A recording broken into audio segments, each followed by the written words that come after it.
So that's one of the timeless truths that we can pull out of this, is that he says, go. Now, in this context, he's only talking to the 12. He's only telling the 12 to go. But when you read the rest of Matthew and the rest of the Gospels, you see Jesus tells all followers of him to go. But it's unique that all followers go to their own assignment, their own Israel, right? When in the Great Commission, it says, go therefore to all the nations preaching the gospel. All the nations doesn't mean like I have to get on a plane. It means my church. Go to all, don't be discriminatory against the nations. Go to all of them. Like the emphasis is on all. And the way that is accomplished is I kind of see it as Jesus looks out upon the world and he's telling all of his people, go, you're already there. Like now take this out and declare the kingdom. And the question is, how do we do that? And the beautiful answer we see Paul exposits this so beautifully in 3 of the epistles when he talks about our spiritual gifts and the way that God's strategy is to equip the saints to go and do the work of ministry. And he's equipped each of us differently on how to do that. But the common command we all have, the common call we all have is to go. Just like the disciples back then. So let's keep reading and see where this goes. Behold, I am sending you out as sheep in the midst of wolves. So be wise as serpents and innocent as doves.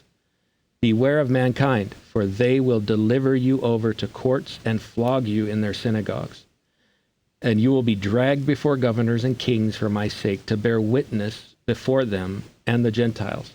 When they deliver you over, do not be anxious how you are to speak or what you are to say, for what you are to say will be given to you in that hour. For it is not you who speak, but the Spirit of your Father speaking through you. Brother will deliver brother over to death, and the father his child, and the children will rise up against parents and have them put to death, and you will be hated by all for my name's sake. This is not a good marketing pitch for being a Christian. This isn't marketing copy here. I wouldn't recommend this. When they persecute you in one town, flee to the next. For truly I say to you, you will not have gone through all of the towns of Israel before the Son of Man comes. So Jesus didn't sugarcoat things in the opposition we face. Now I want to encourage a few things. One,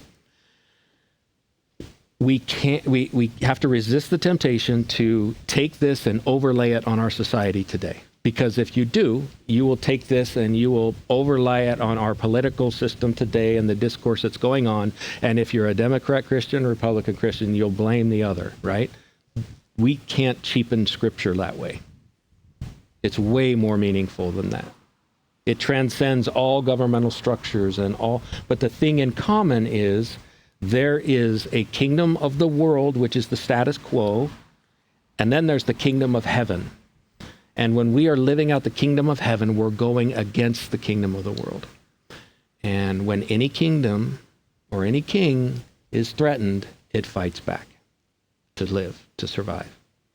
So what is happening here is they're going to go out to only the Jews who are anticipating this Messiah. This Messiah is going to come and they're going to restore the authority of Israel over the world. And Israel is going to be in the king's chair, and it's the Jewish ways that are going to direct society. It's going to be theocracy is the culture that's going to happen, and that's what they're anticipating. And then you have someone coming in, and the Messiah is saying, no, the Messiah means something different. And those in power and authority are being threatened because they've built this structure and this hope for this Messiah to come that's going to honor their power structure. And they are going to persecute this Messiah. And when you go out and you start declaring that the kingdom of heaven is at hand and the Messiah is this barefoot carpenter from Sticktown, right? And they're going, no, well, the Messiah is either going to come in a blaze of glory from heaven or it's going to be one of us, you know? And they're threatened. And so they fight back, and the persecution comes.